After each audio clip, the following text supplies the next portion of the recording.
أعوذ بالله من الشيطان الرجيم بسم الله الرحمن الرحيم. Lesson number 188, Surah Al-Furqan, ayah number 43 to 50. أَرَأَيْتَ مَنِ اتَّخَذَ إِلَهَهُ هَوَاهُ أَفَأَنْتَ تَكُونُ عَلَيْهِ وَكِيلًا. Have you seen the one who takes as his God his own desire? He has made his God who? His own desire. He worships his desire. أَفَأَنْتَ تَكُونُ عَلَيْهِ وَكِيلًا. Then would you be responsible for him? Can you help him? Can you guide him? Can you assist him? Can you make him understand something? No way. Because he worships his desire. أَرَأَيْتَ. أَرَأَيْتَ, what does it mean? That have you thought about this? Have you reflected on this? Have you considered this ever? That مَنِ اتَّخَذَ, the one who has taken, إِلَهَهُ, his God, his deity. Who is his God? Hawahu, his own desire. What is hawa? Hawa is desire, craving, yearning for something. And literally the word hawa yahwi, hawawiya, it means to fall down. وَالنَّجْمِ إِذَا hawa. The star when it descends, when it falls down. And this is why it is said that hawa is such a desire of the nafs, its base desires of the nafs, which when a person fulfills them, what happens? He falls in his rank, in his position. You may have noticed that people who are of very high status, very high position, very noble, but what happens? They do one thing which is in fulfillment of their desires, and they lose that position. They're humiliated in the eyes of people. They're degraded in the eyes of people. All the work they have done goes out the window. All of the services that they have offered to the people, nobody looks at them anymore. Why? Because of one wrong thing they have done in fulfillment of their desires. And the world today is full of such examples. People who are famous, people who are great athletes, people who are in politics even, people who others look up to. They do one thing in fulfillment of their desires, and what happens? They're degraded. So hawa is such a desire which a person fulfills, he is degraded. This is why Ibn Faris, he said that hawa nafs khalin min kulli khayr. That the hawa of the nafs, the desire of the nafs, is empty of any good, meaning it does not bring any good to a person. It may bring temporary enjoyment. However, in the long run, it does not bring any benefit to a person. So, what do we see over here? That this person has taken his God, who? His desire. Meaning he has made his desire his God. What does it mean by making something God? What does it mean by that? If you look at it, the word ilah, who is ilah? The one who is worshipped. The one who is shown dedication to. The one who is shown humiliation to. The one before whom a person humbled himself. The one whom a person always obeys. He never refuses. He gives it the utmost importance. Idealizes. Or dedicates himself completely to it. You see, many things have importance in our lives. Like, for example, it's possible you give importance to your children, you give importance to your work, you give importance to your house, you give importance to your phone, you give importance to your computer. But everything is not at the same level. You love one thing more than the other. So, there's something known as prioritizing, that you give more priority to one compared to the other. You give more importance to one compared to the other. Making something your God means that you give it the utmost importance. That everything else compared to it becomes secondary. It becomes unimportant. When that comes before you, you give it the most importance. You love that thing. You fear that thing. This is who? The object of worship. And making something your God, it could be humbling yourself before the one who is really God, meaning Allah subhanahu wa ta'ala. Similarly, it could be making, one's passion, one's desire, one's God, which means that a person always gives priority to his desire. It could be making a particular person his God, which means that a person always obeys him, always listens to him. You may have heard this expression that he worships her. What does it mean? Loves her above everybody, listens to her, never turns down her request, always he's concerned about making her happy, and everything else becomes unimportant. So, مَنِ اتَّخَذَ إِلَهَهُ هَوَاهُ. What does it mean by this? That this person has made his desire his God. That he continues fulfilling his desires. He never ever says no to his desires. He is a slave to his desires, his moods. He loves himself. He follows his own desires. And he does not follow the guidance that Allah subhanahu wa ta'ala has sent. And when it comes to fulfilling the desires, he does not care about any limits. He does not care about any limits. He does not care about what is right, what is wrong. No, this is what I want to do, I'm going to do it. If you think about it, every action that a person does is based on what? On a decision. He decides to do it. And that decision is based on what? Priority. So, what is given the utmost priority? His desire. He does not look at what the truth is. He does not look at what is beneficial. He does not look at what is harmful. He does not look at where the evidence is. No. What does he look at? What do I want to do? What does my pleasure lie in? So a very selfish attitude. This person is not a man of principle. This person is one who is only concerned about fulfilling his desires. أَرَأَيْتَ مَنِ اتَّخَذَ إِلَهَهُ هَوَاهُ. If you look at it, the best example that a person can find among living creatures of those who live for the sake of their desires is who? Animals. That they're only concerned about what they want to do. But what they want, not what about others want. They're not concerned about collective benefit many times. They're only concerned about fulfilling their own desires. Like, for example, they will eat whenever they want to eat. They don't care if that food belongs to them, or if it was your lovely flower pot that you put so much effort in trying to plant. No, they're not concerned about that. They see something nice and bright, something fresh, they're going to eat it. Similarly, they sleep whenever they want. They don't have a particular bedtime and a proper waking up time. No. If they feel sleepy, if they want to take a nap, they'll take a nap, whether it's the middle of the day or it's the middle of the night. And if they want to stay awake at some time, they'll stay awake. Like, for example, dogs. Everyone is sleeping, but the dog will stay awake, barking all night long. He does not care about other people are getting disturbed, other creatures are getting disturbed. No, it's his desire. He wants to be awake, he'll be awake. Similarly, if you look at it, they do not have any direction, animals. They will wander here, they will wander there, aimlessly, doing one thing after the other. Similarly, there is no discipline when it comes to their sexual desires. They will not care where they are, if it's the night or the day, the one they're fulfilling their sexual desire, how it's related to them. No. Nothing like that. The desire is desire and they will fulfill it. So who does this? Who does this? Animals. Now Allah subhanahu wa ta'ala says, have you seen the person who has made his God his desire? He's always concerned about fulfilling his desires. Now such a person, can you advise him? No. Very, very difficult.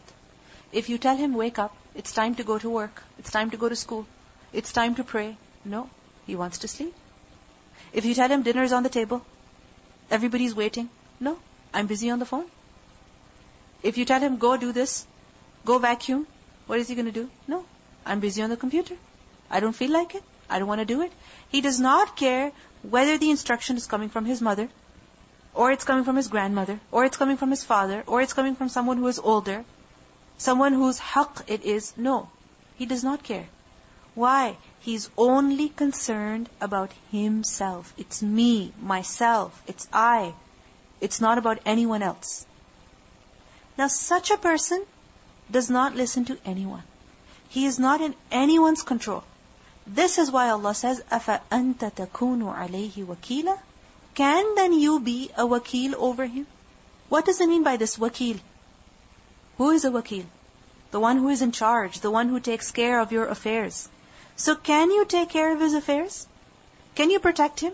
Can you preserve him? Can you stop him from following his desires? No. Can you make him understand that he should do certain things and should not do certain things? No. Can you save him from the evil of his nafs? No. You cannot help such a person at all. You cannot guide such a person at all. You see, many times it happens that people, they come and they say, please advise my daughter, advise my son, tell them to change, tell them something so that they will understand. But the fact is that if a person is only concerned about himself, he does not care about his parents, that my parents are sad. My parents, they cry every day because of me. He does not care about his future, that if I don't study today, where am I going to work? How am I going to earn money? How am I going to get married and raise a family? If a person does not have such concerns, then can you help him in any way? No matter what advice you give him, you cannot help such a person.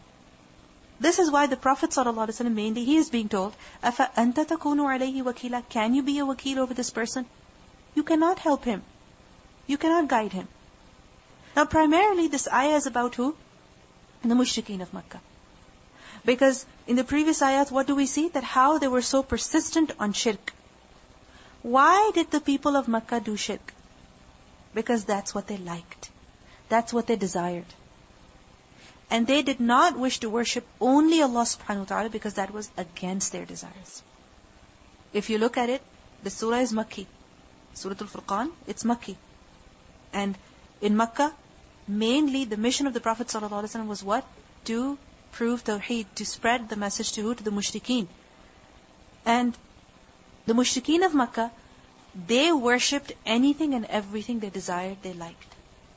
We hear of incidents where, for example, a mushrik, he would be worshipping a particular idol made of dates, for example, and if he was hungry, he would eat it himself. Or, for example, he would start worshipping a particular idol made of wood that he made himself. If he found some rock that was more beautiful, what would he do? Abandon that wood and he would carve an idol out of that rock and he would start worshipping that. So in reality, what is a person worshipping? His desire. Because if he was worshipping the idol, then whether he was hungry or not, he would not eat it. If he was really worshipping that idol, whether he liked another idol more or not, he would still worship it. He would still give importance to it. He would never disregard it. So, in reality, when a person does shirk, who is he worshipping? His desire. His own desire. Which is why no matter what evidence you give to him, no matter what logic you present before him, no matter how you try to prove Tawheed to him, he's not going to accept. He's not going to listen. And part of shirk is that a person worships his desire. That a person is only concerned about fulfilling his desires. In Surah Al-Jathiyah, ayah 23, we learned, أَفَرَأَيْتَ مَنِ اتَّخَذَ إِلَهَهُ هَوَاهُ وَأَضَلَّهُ اللَّهُ عَلَى عِلْمٍ وَخَتَمَ عَلَى سَمْعِهِ وَقَلْبِهِ وَجَعَلَ عَلى بَصَرِهِ غِشَاوَةً فَمَنْ يَهْدِيهِ مِنْ بَعْدِ اللَّهِ أَفَلَا تَذَكَّرُونَ? Have you seen the one who has taken his God, his own desire, and Allah sent him astray due to knowledge? And Allah has set a seal upon his hearing and his heart, and He has put over his vision a veil. Why? Why did Allah do that? Because He's only concerned about fulfilling His desires. And whatever a person wants to do, that is a tawfiq that He's given. So who will guide him after Allah? Then will you not be reminded? Similarly, the Prophet ﷺ, he said, this is a hadith that is reported by At-Tabarani, that of all the false gods that are worshipped and served instead of Allah, the worst in the sight of Allah is one's own lust, one's own desire. That is the worst false god. Because when a person worships his desire, then he does not care about anything. He does not care about anyone. He is only concerned about himself. It makes him deaf. It makes him dumb. It makes him blind. It makes him insensitive. He does not care about anything. He does not care whether people are hurt, whether people are crying, whether people are suffering because of him. No. He's only concerned about himself. Just recently I was watching this documentary It's called The Dark Side of Chocolate. I don't know if you've heard of it. I recommend you watch it. It's basically about how all of these industries that produce chocolate, that import chocolate, and how much chocolate is consumed in North America, in Europe. Where does the cocoa come from? South America and Africa. And many of the plantations where cocoa is grown, many of these plantations, you will find that children are made to work over there. And these children, they are literally sold as slaves. They are sometimes kidnapped, they are sometimes tricked, and they are trafficked, and they are bought by these plantation owners. And these children, they work there all day, all the time. They're never paid. They're underage. Usually they're aged between 8 to 12. And many times when such companies are asked that children are involved in the production of this cocoa, and children are trafficked, they're literally enslaved, they refuse to accept it. And there are these people who went into these plantations openly, secretly, and they showed how their children, who are trafficked from various parts of Africa, brought to the Ivory Coast, and over there they're sold. And the plantation owners, they themselves confessed as to how, if they want more people, they will just call their friends, their brothers, their relatives in other countries, and they will say, I need these many children, get them across to me somehow. And on average, they're like 250 euros or 300 euros. That's it. That's the money that who gets? The people who traffic these children. And these children, what do they get? Nothing but just food. And I was thinking, these children, they're working. Why? Why? They don't get any education. They don't get the love of their families. They don't get to see their parents. They don't get to seek any relief. Why? So that cocoa can be produced. Why? So that some people can satisfy their taste buds.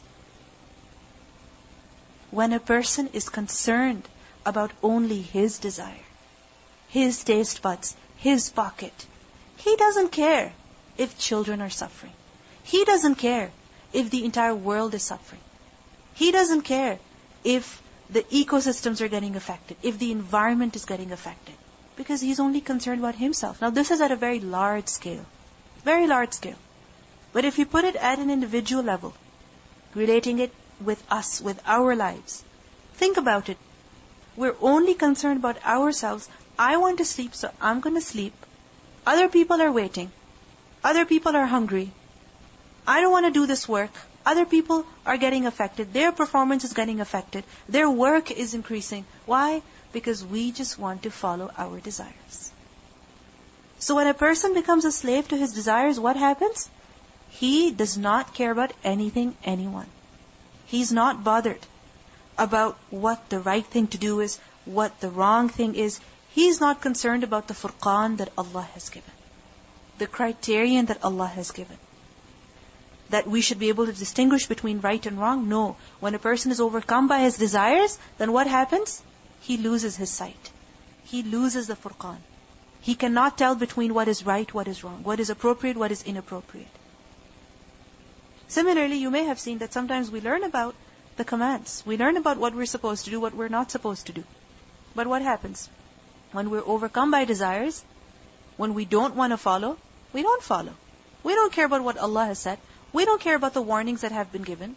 We just do whatever we want to do. Just the other day, somebody was discussing with me about going to a wedding where there's going to be music. And the people know music is haram, but when you tell them, they say, it's only a wedding day, just for one day. So what happens then? When a person wants to fulfill his desires, he does not care about the limits that Allah has set.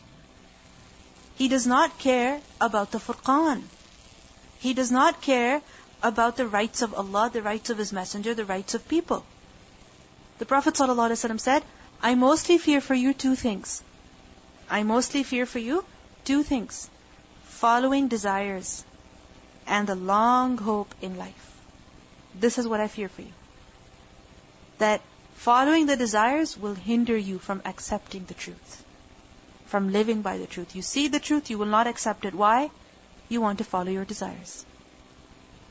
And many times it happens, even within the deen. People see the evidence, they learn about the evidence, but they don't accept it. Why? It goes against their desires. They will still cling to another opinion that suits their desires, but they will not adopt the other one because it goes against their desires. And long hope is going to lead you towards loving this world to an extent that you will stop thinking about the hereafter and the obligations that are enjoined on you. Long hopes. When I grow up, I will do this and I will go here, and after the course, I'm going to do this, I'm going to start doing that. Long hopes. Because when a person has long hopes, it makes him negligent about the akhirah. So, what do we see over here? That the greatest enemy, the greatest challenge of man is what? His own desire. That is your greatest challenge. Remember that. We think that other people stop us, other people create problems for us. But just as we discussed earlier, if you've made up your mind, if you want to be determined, no one can stop you. So what do you really have to overcome? Yourself. What's your greatest challenge? To convince yourself. To make up your mind. To tell yourself, to correct yourself. This is your greatest challenge. Every individual's greatest challenge. Because once you've overcome yourself, then everything is possible. Like we learn in the dua that Allahumma inni a'udhu bika min sharri nafsi. I seek your refuge from the evil of my soul, from the evil of my desire.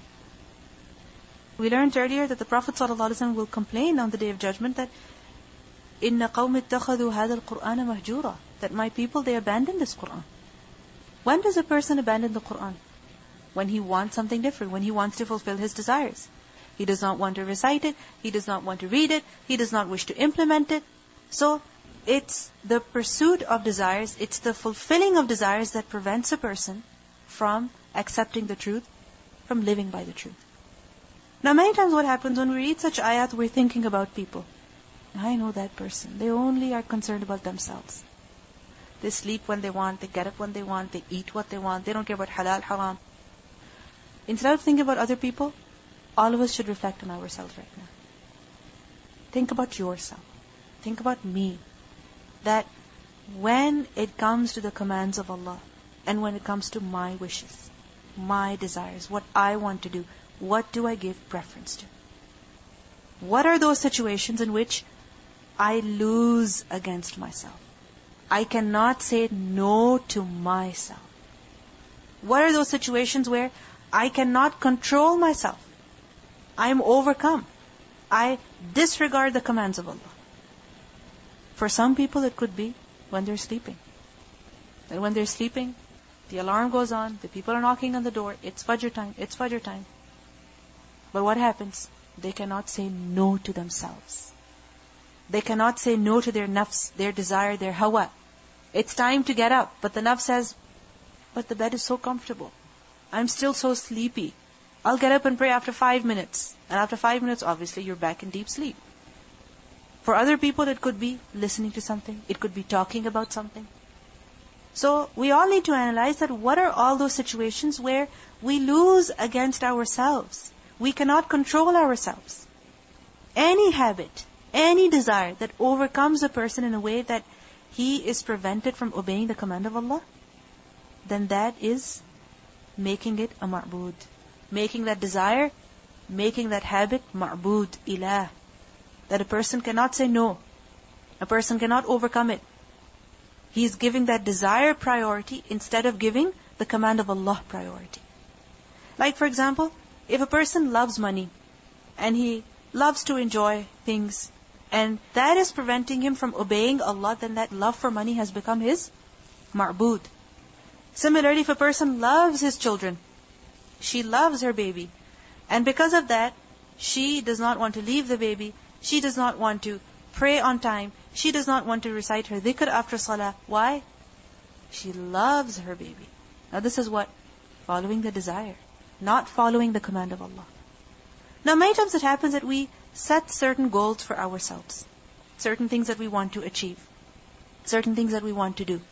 And we say that, we want to benefit people, we want to serve the deen. Like for example, I know one of my friends, she used to say a lot that I want to serve the deen differently. I don't want to serve the deen the way you think you're supposed to serve the deen, that you have to study the Qur'an and you have to study the deen and only then you can serve the deen. No, I want to serve the deen differently. And I always wondered, how can you serve the deen differently if you don't study the deen? We actually want to fulfill our desires. And we give it some very nice, lovely, beautiful label.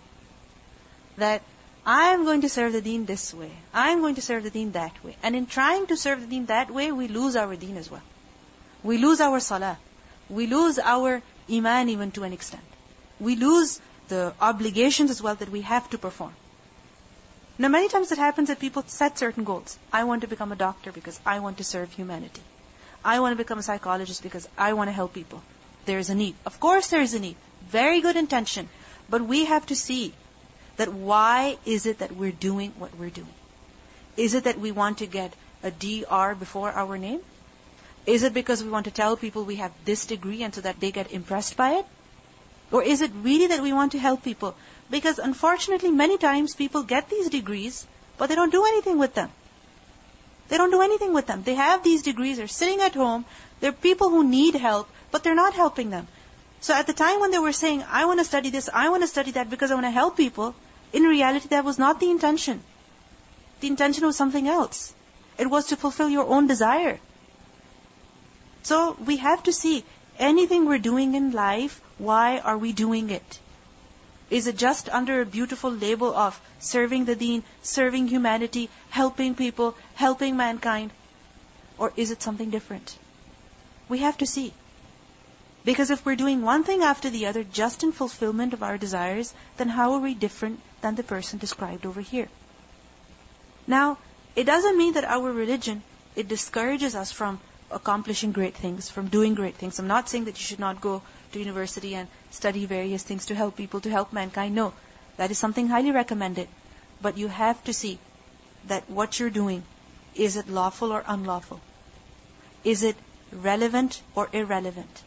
Is it going to enable you to fulfill your obligations, or is it going to make you compromise on them? Because especially as women, and obviously men also, they have certain obligations on them, but women also, they have certain obligations on them. So if we're doing something that is going to make us compromise our deen, that is going to make us neglect certain obligations, then that's not for us. That's not something that we should be pursuing. And there are so many options available in this dunya. So many options. So why not choose something that is really going to be beneficial instead of something that's just going to satisfy our desires? Now, for example, if a person says he wants to become a doctor, but he goes on neglecting his salah. The label is, I want to help people. I want to go, there's so many natural disasters, I want to go to different parts of the world and help the people for free. Very good intention, very nice. But is it making you compromise your salah? Is it making you neglect your salah? If it is, then in reality you're fulfilling your desire. Because if a person wishes to help people, why? To please God, to please Allah.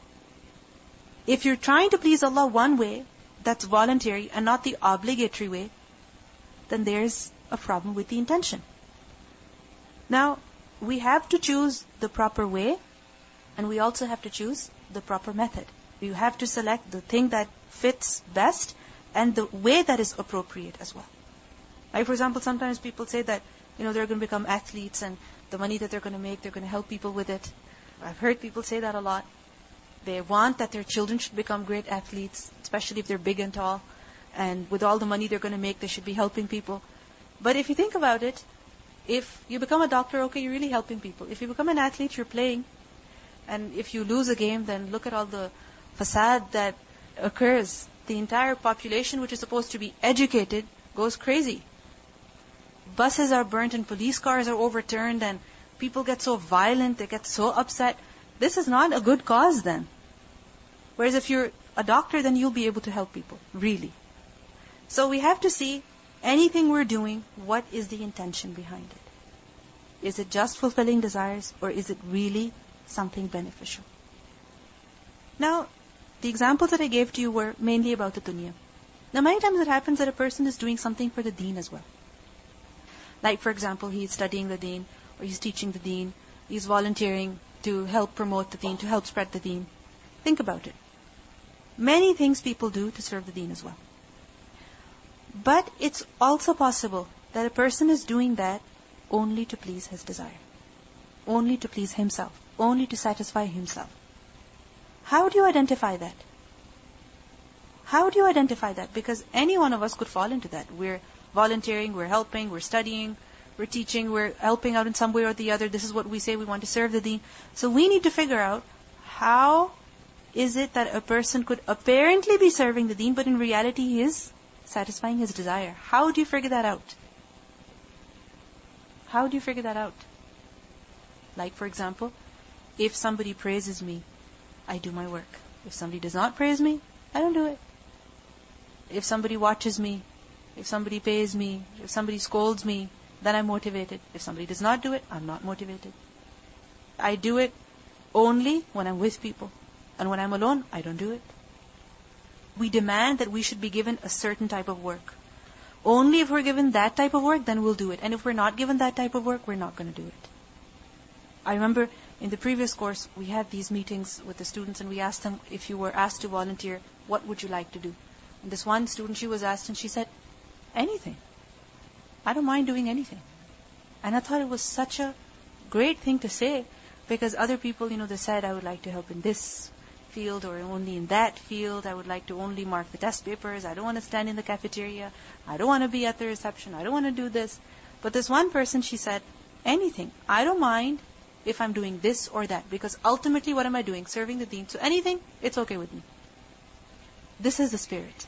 This shows that a person is doing it for the sake of Allah.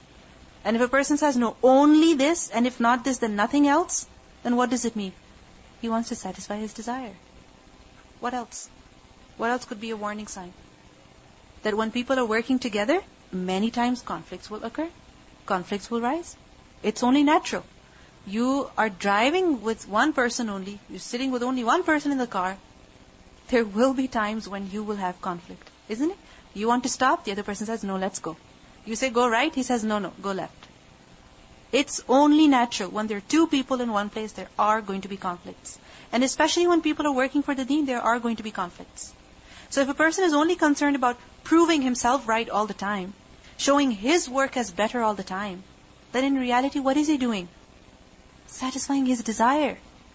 Because if his goal was to achieve the work, to get the work done, to make sure what is to be done is done, then he will not care about what the other person is saying and how they're watching me and how they're not doing their part and this is so unfair. No. Whatever work has been given to me, I'm going to do it responsibly. Now, one more important thing, that many times it happens that people are doing the work of deen, but they are lacking spiritually. You understand? Like, for example, a person is working, studying, writing, giving exams, marking, volunteering, cleaning, setting up, everything, whatever work a person is doing. But when it comes to salah is delayed. When it comes to salah, there's no khushu. You understand? When it comes to doing the dhikr of Allah, hardly. Because it's not possible that a person is truly doing something for the deen and he's not growing spiritually. When you're working to serve the deen, you must grow spiritually.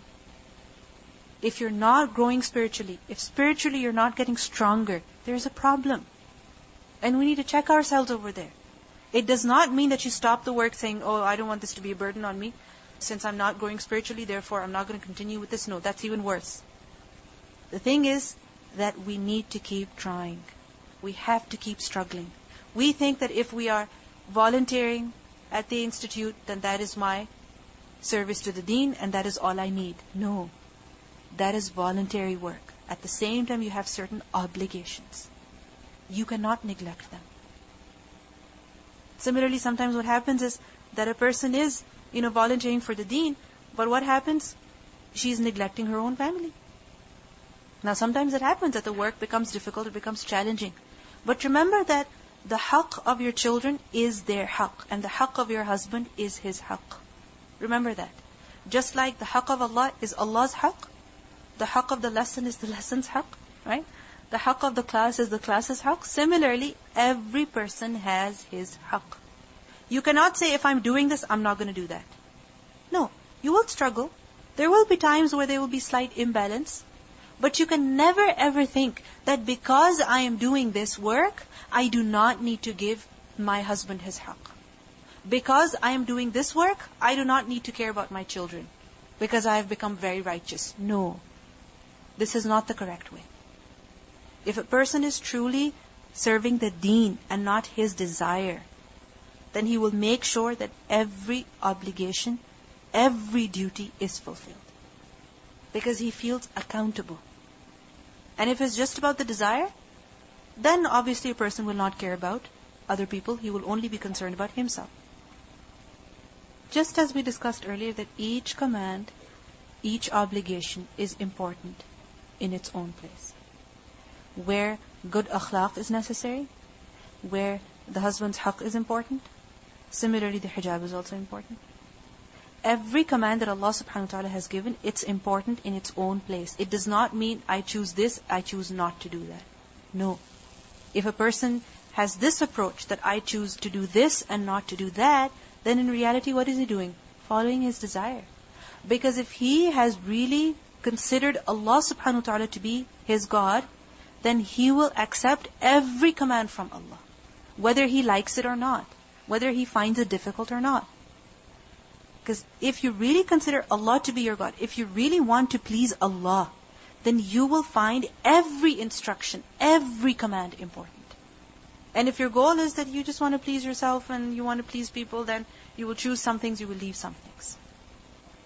So this is why when a person is trying to please Allah subhanahu wa ta'ala, then he will make sure that whatever his obligations are, he fulfills them. Whether they are towards people, or they are towards the Qur'an, or they are towards certain things, certain places, he will try to fulfill all of them. Because ultimately, who does he love most? Allah. Who does he fear most? Allah. Who does he want to please? Allah. Because sometimes what happens is that when we do this work, we get this energy. We get very, very happy. When you study the Qur'an, you feel so happy, your mind, it enlightens up and it really fulfills you. And when it comes to talking to other people, they're related to you, but it doesn't really fulfill you the way Qur'an fulfills you. So, what happens then? We try to spend more time with the Qur'an and neglect other people. Both are necessary. Both deserve their haqq. And if we are trying to please Allah subhanahu wa ta'ala, then we should try to please Him in every way that He has commanded us to. So Allah subhanahu wa ta'ala warns us over here that have you seen the person who has made his God his desire? And such a person, you cannot help him. أَفَأَنْتَ تَكُونُ عَلَيْهِ وَكِيلًا? Can you be a trustee over him? Can you be a guardian over him? Can you assist him at all? You cannot assist him. Now what if you do come across such a person who you try to explain things to him, you try to make him understand, you tell him, but he's not willing to accept. He says, I don't want to do it. I don't feel like it. It's possible. You share some ayat with someone, you share, the knowledge of certain command with someone, and they say, no, I'm not going to do it. It's not for me. I don't wish to do it. What should you do? Recite this ayah and tell them you're a slave to your desires? At that point, you should pray to Allah. Make dua to Him. Because as people, we cannot be a wakil over such. We cannot be wakil. We are not their guardians. لَسْتَ عَلَيْهِمْ بِمُصَيْطِرٍ وَمَا أَنْتَ عَلَيْهِمْ بِجَبَّارٍ. You cannot be a tyrant over people. You cannot force them to listen to you. Because لَا إِكْرَهَ فِي الدِّينِ إِن تَحْرِصْ عَلَى هُدَاهُمْ فَإِنَّ اللَّهَ لَا يَهْدِي مَنْ يُضِلُّ. Hidayah is only in the hands of Allah. So pray to Allah to open their heart. Pray to Allah to guide them. أَمْ تَحْسَبُوا. Or do you think أَنَّ أَكْثَرَهُمْ, that indeed most of them يَسْمَعُونَ أَوْ يَعْقِلُونَ, they listen or they understand? You think that most of these people who follow their desires, you think that they listen? You think that they understand? No, they don't. إِنْهُمْ إِلَّا كَالْأَنْعَامِ. Such people are only like livestock. بَلْ هُمْ أَضَلُّ سَبِيلًا. Rather they are more astray in way. A person who follows his desires, nothing at all can benefit him. If you try to give him some advice, if you try to give him some warning, you think he's listening? No. You think he's understanding? You think he wants to listen? No. He may pretend that he's listening, but he's not even listening. And you may have noticed that sometimes you're talking to someone, but they don't even want to listen to you. They just ignore you. They look away. They pretend as if you don't exist. So, a person who follows his desires, nothing can benefit, no advice, no warning, whether it comes from the Qur'an, or it comes from a person, whether it comes from a well-wisher, or it comes from a parent, a teacher, whether it is based on some scientific evidence or research, no. Nothing can help him. Nothing can benefit him. So such people who do not use their ears, who do not use their eyes, who do not use their minds that Allah has given them, what happens then? They become like an'am. How are they like an'am? In their inability to listen and comprehend. Like for example, if you give a speech to a cow, you recite the ayats, you explain them, you quote scientific research and evidence, is it going to make a difference? No. Similarly, a person such as this, no matter what you tell them, they're unable to listen, they're unable to comprehend. How else are they like grazing livestock? That grazing livestock, what are they concerned about? Just fulfilling their desires. They just eat, they drink, they sleep, procreate, that's it. They live for their desires. Similarly, this person, no matter what you tell him, what is he concerned about? What I want to do. What I like. I feel like it, I don't feel like it. He's only concerned about his desires. This is why such people, Allah says, "Inhum illa kal an'am." They're only like grazing livestock. But in reality, balhum adallu sabila. In fact, they are more astray than these grazing livestock. Why? Because the grazing livestock animals, if the shepherd calls them, at least they recognize the particular sound and they respond. Even they can be trained. That at this time we leave, at this time we come back. This is where water is, this is where food is, this is where you pasture, this is the person you listen to, this is your guard dog. Isn't it so? These animals even, they can be trained to a certain extent. And whatever they are trained to do, they do it. They listen, they obey, they respond. To who? To the shepherd, to the guard dog. But these people, no matter what comes to them, no matter what is said to them, they don't obey their master. These animals, at least they obey their master. At least they yield to the person who looks after them. But these people, they do not respond to their master. They do not respond to Allah subhanahu wa ta'ala at all. They do not acknowledge His ihsan. They do not fear His punishment. They do not hope for any reward. This is why balhum adallu sabila.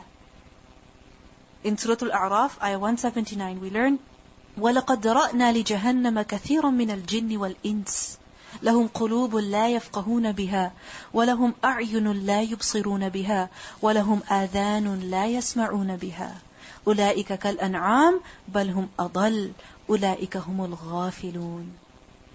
And we have certainly created for hell many of the jinn and mankind. Meaning many of the jinn and mankind, where are they going to end up? In hellfire. Why? Because they have hearts with which they do not understand. They have eyes with which they do not see. And they have ears with which they do not hear. Those are like livestock. Rather, they are more astray. It is those who are heedless. It is those who do not benefit from any instruction, any advice. Who do not have any furqan. They do not distinguish between right and wrong. If you look at it, an animal, a cow, if you offer it a beef burger, and you offer it some leaves, what is it going to eat? Leaves. No matter how much you try to feed it a beef burger, it's not going to eat it. It knows what's right for it and what's wrong for it. But people, when they come down to this level, they don't even distinguish between what is right and what is wrong. They don't even distinguish between what is beneficial, what is harmful, what Allah approves of and what Allah does not approve of. What is halal, what is haram. What takes to Jannah, what takes to Nar. They're not concerned about that. This is why they're worse than these animals. And these animals, they know their purpose. They know what they're supposed to do. You won't see a cow wondering, what am I supposed to do? What is my purpose in life? No. It knows. It's supposed to eat, sit down, and digest that food, produce milk, procreate. That's it. A cow knows. A goat knows. A sheep knows. It knows its purpose in life. But these people, they don't even realize their purpose in life. They're living, fulfilling their desires one after the other. Not concerned about tomorrow, not concerned about 50 years from now, not concerned about what's going to happen to me after I die. Where do I go? What's going to happen? So this is why such people are worse than animals. Recitation. أَرَأَيْتَ مَنِ اتَّخَذَ إِلَهَهُ هَوَاهُ أَفَأَنْتَ تَكُونُ عَلَيْهِ وَكِيلًا أَمْ تَحْسَبُ أَنَّ أَكْثَرَهُمْ يَسْمَعُونَ أَوْ يَعْقِلُونَ